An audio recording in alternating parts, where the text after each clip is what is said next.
What's going on? We're in a greenhouse.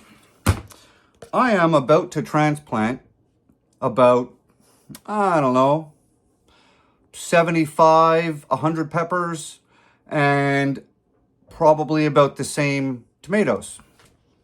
And they all gotta have labels. So I'm gonna show you guys how I make all the labels for my plants. Like that. So you can buy those little labels off Amazon and whatever, you know. But here, my youngest eats yogurt every single night for a bedtime snack. So I get about roughly 4 of these a week. Yogurt containers, the 650 grams. I've been using these for labels for years. These things make great labels. So I'm gonna just show you guys how to do it. I've got my pruners. You can use scissors, but if you're using weak kind of bladed scissors, it's not going to work as well as like the heavy duty ones, you know, the kind you can cut a penny in half in and stuff. All right, so pruners, yogurt container. Step 1, make a little cut. Just cut through the lip, okay? And, you know, maybe a 1/4 inch past that. Cool. Then just come in sideways. And then all you do, hang on, let's do this so you guys can see.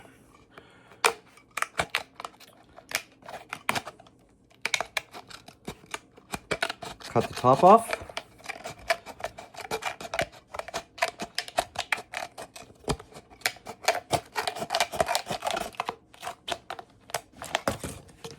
Top cut.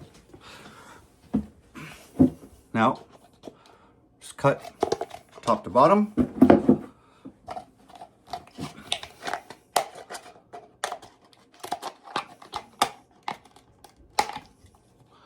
Top to bottom. And then all you do, and now because it's in a cone shape, you're gonna wanna cut your strips so they narrow towards the bottom. So that first cut can sometimes be a little wonky. I'm in a bit of an awkward spot. I got a flat of veggies here beside me. All right, let's get a little closer. So basically, all you do, top to bottom, make it narrower at the bottom. First cut's sometimes a little wonky. After that, just work your way down. And you can make these as wide or as narrow as you want. I like to make them a little bit wider. It's easier to write because I write everything on here with the good old Sharpie marker. So all you do is you just work your way around. Doesn't take long, you know, a couple 30 seconds, 45 seconds, whatever it happens to be.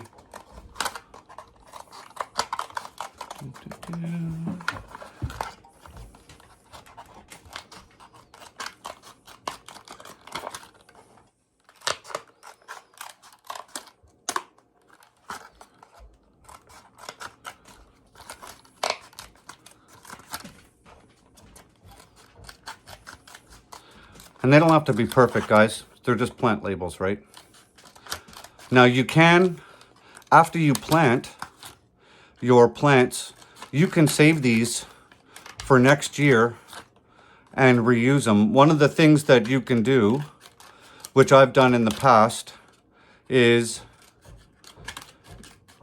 because you're only writing probably a short form label for whatever it is you're planting, right? It doesn't take up a whole lot of space on the top of your label.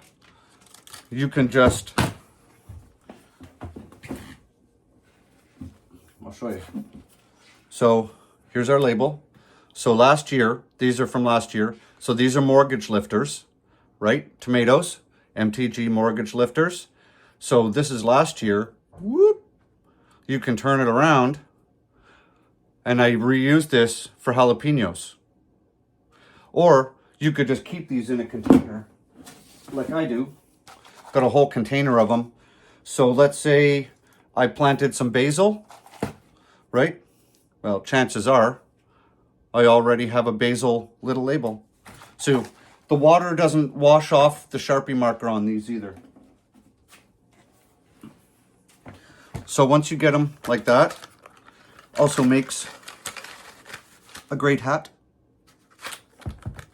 It's not gonna stop any rain though. And then you just take your pruners, come down to the bottom, and then just work your way around the bottom.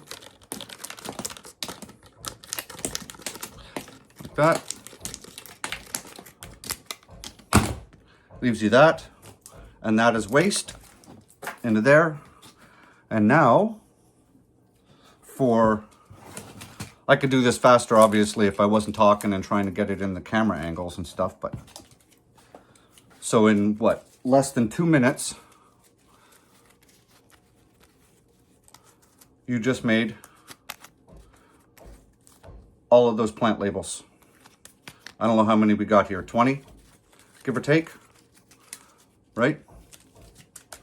That's all it takes, guys.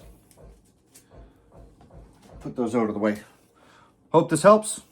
Nice and easy, cheap, free cycling.